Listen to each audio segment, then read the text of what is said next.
Citation de Charles Colson. Certains prétendent que l'univers s'est créé lui-même, mais cela viole une loi fondamentale de la logique, la loi de la contradiction, qui stipule que l'univers ne peut pas être lui-même et la chose qu'il a créée en même temps. Nous sommes confrontés à la plus grande énigme cosmologique des temps modernes. Le télescope James Webb a trouvé la première preuve réelle qui ébranle notre cosmologie. Tout ce que nous pensions savoir sur le Big Bang et la formation des premières étoiles, était-il vraiment faux ? Il est trop tard pour les vieilles explications. Nous sommes au début d'une toute nouvelle ère de la cosmologie. L'une des plus grandes simulations informatiques que le monde de la science ait jamais vues a révélé des choses étonnantes sur le jeune univers.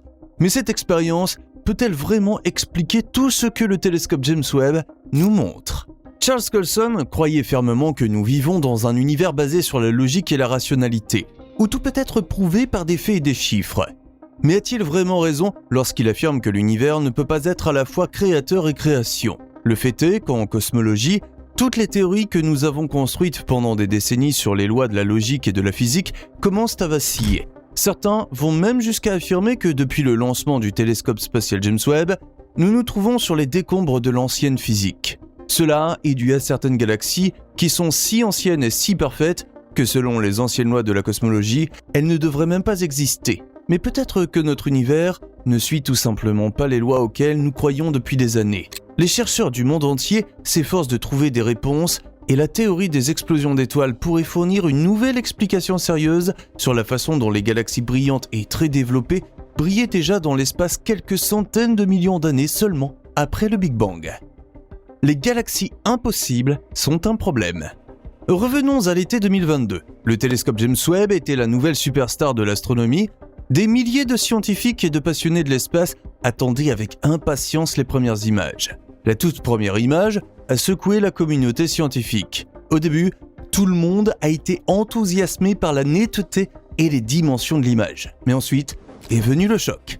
Les points lumineux les plus anciens de cette image sont fortement décalés vers le rouge et proviennent de sources lumineuses qui existaient il y a des milliards d'années. Après quelques jours, un chercheur a annoncé la découverte d'une galaxie avec un décalage vers le rouge de Z égale 13, suivi d'autres découvertes de galaxies qui auraient des décalages vers le rouge allant jusqu'à 20 Z.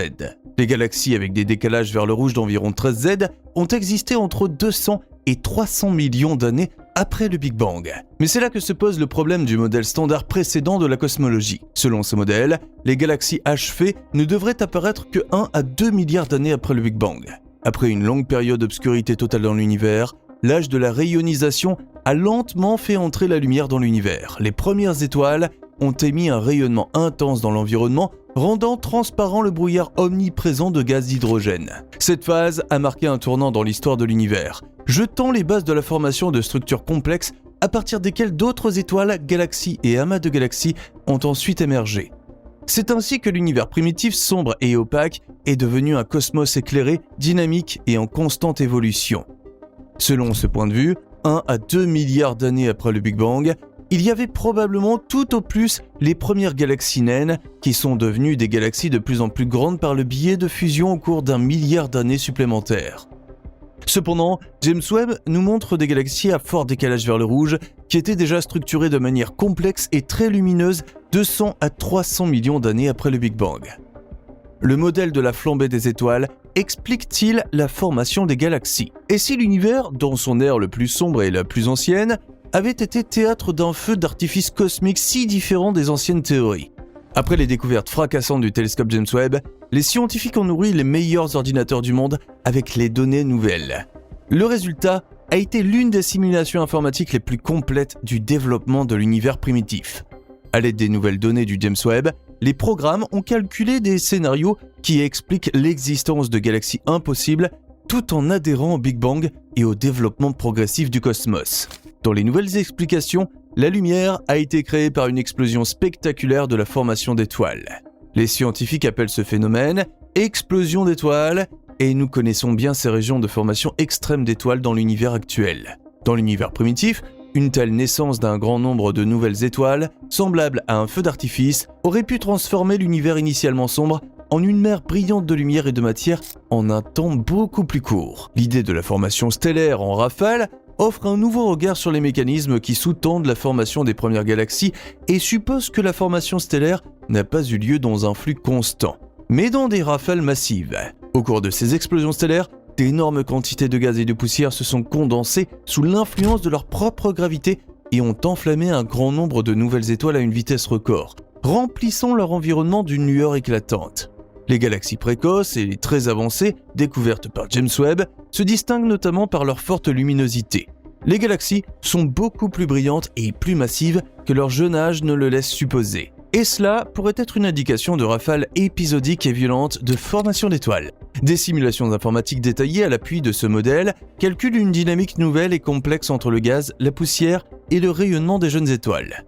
Les simulations montrent clairement, conformément aux règles actuelles de l'astrophysique, comment certaines conditions au sein du jeune univers pourraient conduire à des phases rapides de formation d'étoiles. D'autres conditions physiques dans l'univers jaune ? Qu'est-ce qui a pu déclencher cette soudaine explosion d'étoiles et qu'est-ce qui explique que les scientifiques ne l'aient pas découvert plus tôt ? On soupçonne que divers processus dynamiques dans l'univers jaune se sont déroulés tout à fait différemment de ce que l'on supposait jusqu'à présent. Des interactions gravitationnelles jusqu'alors inconnues ou l'influence de nuages de gaz denses pourraient avoir déclenché ces énormes taux de formation d'étoiles. Les simulations montrent comment le gaz interstellaire extrême peut être comprimé et comment ce processus a pu créer les conditions nécessaires à la formation rapide de nombreuses nouvelles étoiles. Les modèles traditionnels décrivaient une accrétion progressive de la matière et une formation d'étoiles relativement lente. Le nouveau modèle décrit un scénario de formation d'étoiles violente et irrégulière. Mais ces observations peuvent-elles être prouvées par d'autres faits ?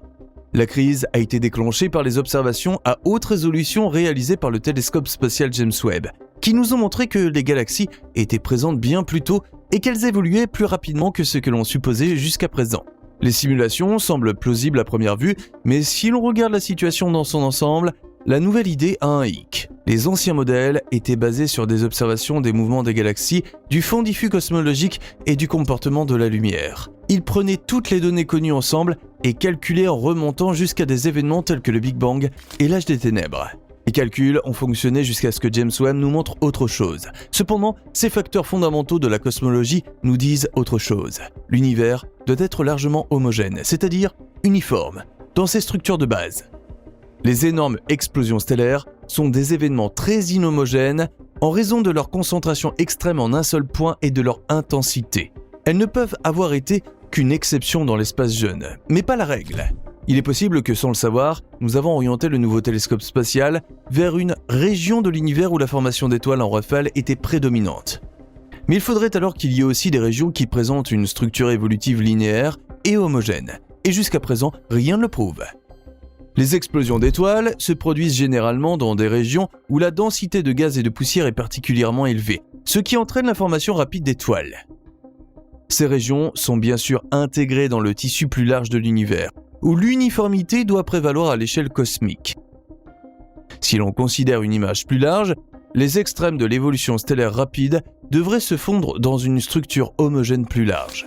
Cependant, nous manquons actuellement d'autres observations importantes pour pouvoir l'affirmer avec certitude. Collision d'objets massifs dans l'univers primitif. Webb a encore frappé et a servi aux chercheurs une autre pièce du puzzle qui ne s'intègre pas tout à fait dans l'ancienne image. Comment se peut-il que des objets massifs soient entrés en collision dans l'univers il y a environ 7 milliards d'années si ces objets massifs n'existaient pas encore ? Les scientifiques sont ici confrontés à une autre énigme. Les observations de Webb fascinent et divisent la communauté scientifique. L'événement observé par Webb, qui ébranle aussi violemment les fondements de nos théories cosmologiques, est la fusion monumentale d'amas de galaxies gigantesques.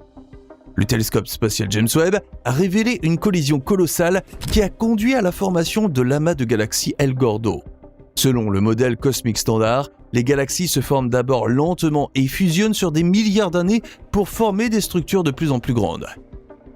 L'existence d'un amas de galaxies aussi massif qu'El Gordo, à une époque précoce de l'univers, ne correspond pas aux théories actuelles de la formation des galaxies, et les nouvelles idées de flambée d'étoiles ne peuvent pas non plus expliquer cet énorme ensemble de galaxies seulement 6 à 7 milliards d'années après le Big Bang. L'idée de région de formation rapide d'étoiles doit rester localisée pour que le reste de l'image soit correct, et la nouvelle explication ne peut avoir été qu'une exception. Cependant, si l'on considère l'énorme amas de galaxies, la formation stellaire en rafale doit avoir été la règle, ce qui contredit à nouveau d'autres règles cosmologiques de base. La cosmologie et l'astrophysique sont actuellement dans une impasse dans toutes les directions. La présence des premières galaxies très développées et brillantes, des énormes amas de galaxies et des anciens trous noirs gigantesques parlent un tout autre langage à de nombreux sceptiques. Depuis le début de l'ère James Webb, l'univers nous apparaît beaucoup plus ancien que ce que l'on supposait auparavant. Peut-être même infini. L'univers s'est-il créé tout seul ? Cela semble fou, mais l'univers s'est peut-être créé tout seul après tout, et les nouvelles observations pourraient en être la première preuve.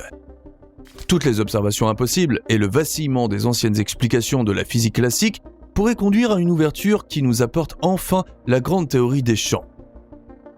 La théorie qui peut décrire la création dans son intégralité et qui unit les lois de la relativité générale de la physique quantique. Ici, il n'est pas si improbable que notre univers soit à la fois créateur et création et qu'il possède peut-être une intelligence que nous n'avons pas encore comprise. La gravité quantique à boucle, par exemple, pose-t-il un cycle éternel d'expansion et de contraction. L'univers serait alors éternel en lui-même et se recréerait en fait à des intervalles réguliers. Il y aurait alors des points de départ qui ressemblent à un Big Bang. Mais au sein d'un tel cosmos, il y aurait également des forces et des dimensions dont nous n'avons pas encore conscience. Abonne-toi à la chaîne dès maintenant, les meilleures vidéos sont encore à venir.